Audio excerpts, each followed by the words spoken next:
Bismillahirrahmanirrahim. Assalamualaikum warahmatullahi wabarakatuh. Perkenalkan Ibu, saya Friska Salvianita dari Universitas Soletehan, mahasiswa kesehatan masyarakat.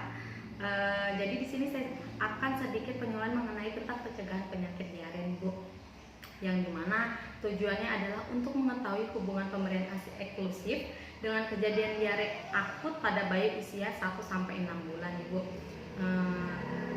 Di sini saya akan memaparkan mengenai tentang pencegahan penyakit diare ya Bu ya.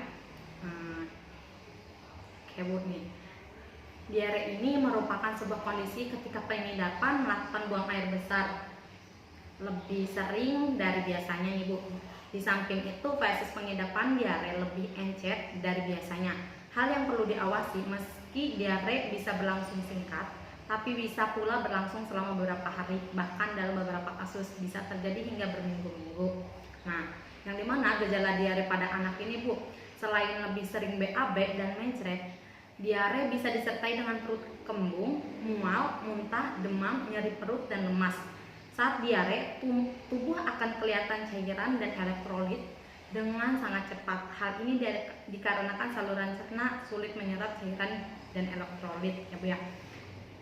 Nah, orang tua perlu mewaspadai tanda-tanda dehidrasi pada anak, yaitu nih Bu, biasanya anak terjadi tampak lemas dan pucat, mata cekung, sangat kehausan, mulut dan bibir kering, tubuh terasa dingin, jumlah urin sedikit atau warnanya kuning pada kecoklatan ya Bu ya.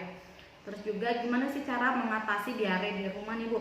Nah, untuk mengatasi diare di rumah itu, ketika anak diare atau orang tua perlu memastikan kebutuhan cairan anak tercukupi. Jika usia si kecil masih di bawah 6 bulan, berikan ASI atau susu formula setiap kali ia muntah atau diare. Jika usianya lebih dari 6 bulan, berikan ia minuman rehidrasi, misalnya kayak Oralit gitu Bu. Nah, berikan makanan yang lembut dan mudah dicerna, dan hindari pemberian makanan berserat kayak makanan buah-buahan atau jus atau soda ya Bu nih. Nggak boleh anak diberikan ketika diare karena akan memperparah diare. Orang tua juga sebaiknya tidak memberikan anak obat tanpa berkonsultasi dengan dokter terlebih dahulu. Nah, untuk pencegahan diare pada anak nih Bu, mengingat kasus diare pada anak masih sangat banyak di Indonesia, orang tua perlu melakukan langkah-langkah pencegahan yang efektif nih Bu.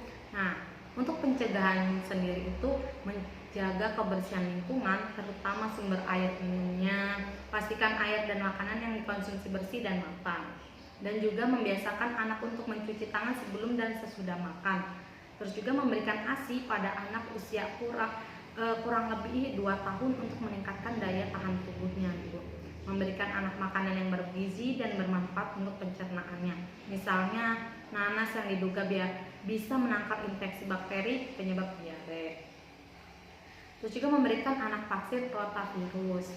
Nah, seperti telah dikatakan sebelumnya nih Bu ya, diare pada anak bisa juga disebabkan oleh hal-hal lain. Jika penyebabnya adalah alergi atau penyakit tertentu, sebaiknya tanyakan kepada dokter langsung ya Bu ya. Nah, dari penjelasan atau pemaparan yang saya sudah jelaskan, ada yang sedikit Ibu tanyakan mengenai penjelasan ini Bu? Nggak ada ya Bu ya. Terima itu aja ya Bu ya. Hanya itu saja yang bisa saya paparkan mengenai materi penyuluhan pencegahan penyakit diare ini Bu. Kurang lebihnya saya mohon maaf. Wassalamualaikum warahmatullahi wabarakatuh. Waalaikumsalam.